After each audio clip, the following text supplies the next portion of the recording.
This video is to show you the process of making duplicate legs for the Cricut table. Now, as you can see, I've already got 2 of my 3 legs put together, but I wanted to walk through the process of how to make your second and third legs the exact same as your first. Your first one is always going to be the one that you're going to make copies from. It is a very simple process to do. It's just understanding the logistics and what to look for when you are doing this. So I'm going to set my second one aside and set this third one up so that you can see how this is done. So what I'm doing first is I am putting my style over my style on both sides and making everything flush right here on the top edge. And I'm going to take my top rail and I'm going to put it in position, making sure again that everything is flush, because that's how we know it's going to go together the right way. So I'm making just make your stiles flush, and then bring your top rail flush to your stiles. The way that the horizontal boring machine works, sometimes the main rail that's glued up on the piece that's glued up is going to be just a little bit off, so I don't want to cause confusion with that. And then I take my bottom rail, and this is the critical part right here. In order for your fixed shelf here, your bottom shelf, to lie flat, these have to all be on the same plane. If they're off even 1/8 of an inch, you're going to have a gap where your shelf meets your bottom rail. So this is the critical one. Obviously the top is critical as well, because that's what your top is going to be resting on, but this is the one that is going to be most visible. So this is one that you don't want, this is a part that you don't want to do wrong. So I've got everything, well, that just fell out of alignment, so everything's flush, that's what I'm looking for. Now what I'm going to do is I'm going to use my marker and I'm going to make a very light line. Now generally speaking, I never use markers for this. The markers will leave way too heavy of a line. But for visual purposes for this video, I'm just going to be using a marker. Now, how far in do you come in from your edges of your rails to start making your line? My measuring device is my pinky finger.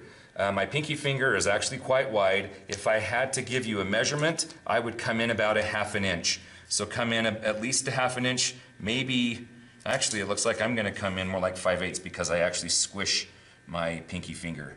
So I'm going to make just a broad line, or not a broad line, excuse me, a narrow line, and then I'm going to label this. So it's right up against the edge of the rail. Make a nice narrow line.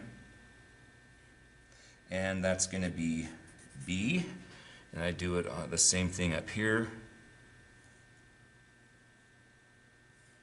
and that'll be C, and then again,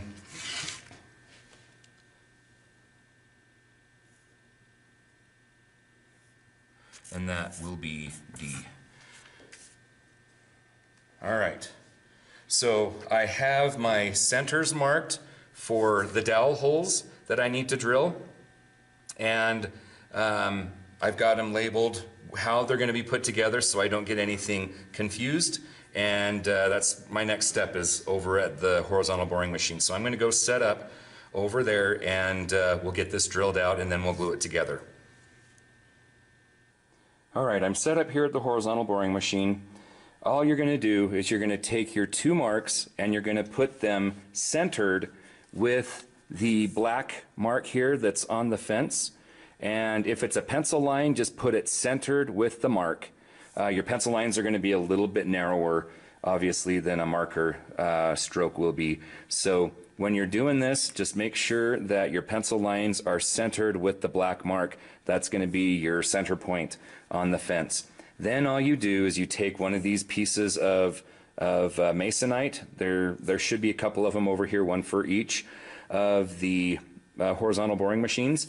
You put it over the piece that you're going to be drilling, use the hold down, and it's just a metal arm, and when you are ready to go. Just flip the switch on and depress the foot lever down at the bottom and go ahead and drill all your holes. It looks a little bit something like this.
And that's all there is to this process. It's just a really important thing to remember to use the 1/4 inch thick piece of masonite on top of your project and the hole down. Getting it nice, get a nice firm grip on there. And then when you're using the foot pedal, don't jam it into the end of the board. Just go nice and steady, nice easy pressure. And you'll have good results every single time. All right, this is just a reminder.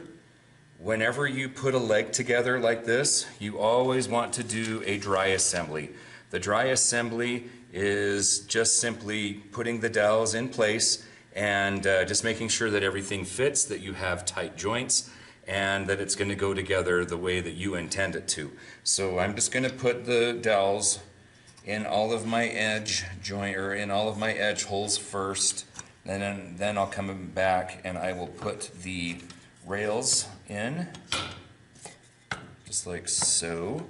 And finally, and that will happen from time to time. Sometimes it's better just to put them in the end grain. That's normally what I do, but I figured I'd play with tempt fate there. Okay, so this is going together just fine. If I put it down in the clamps, I do have tight joints. So that means that the holes are to their proper depth, and that's mostly what I'm looking for. Is I'm just making sure that the gaps, or that all of the joints are going to come together tight. I don't need to put them in clamps. That's going to be overkill, but I do want to make sure that there is proper alignment and that the joints are going to come tight. So everything looks good. I'm just going to take everything apart now.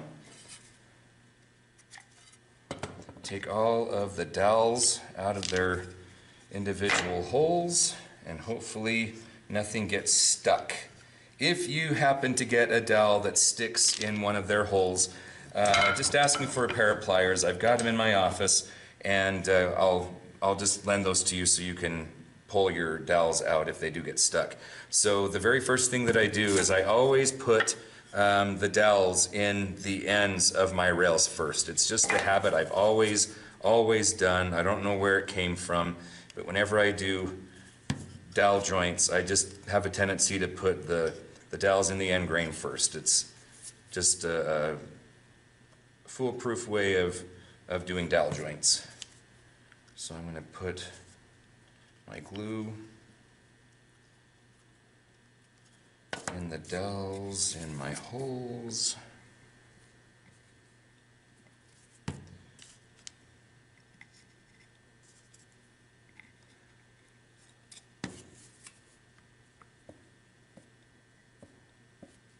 Once I have glue and dowels in my end grain, I can go back and I can put glue in my edge grain holes.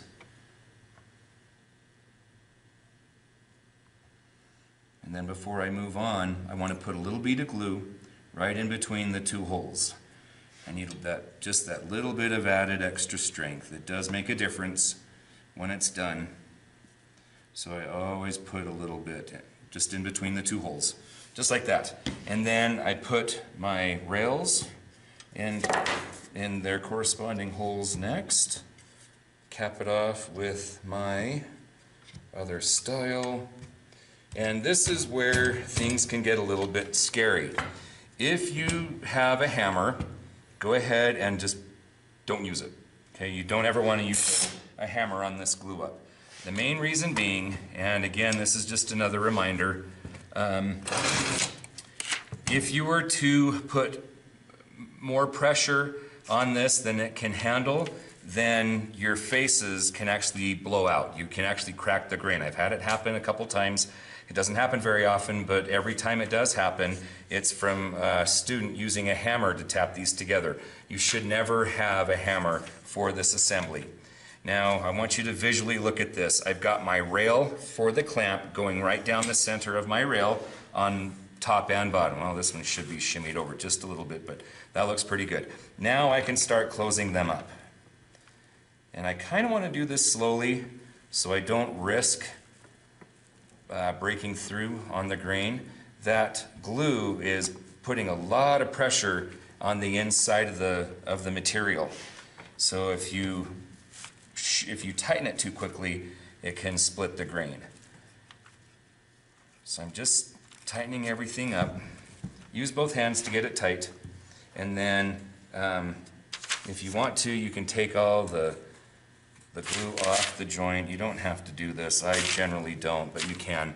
And then I also want to make sure that the stiles are touching the rails or the clamp bars themselves, and they look good.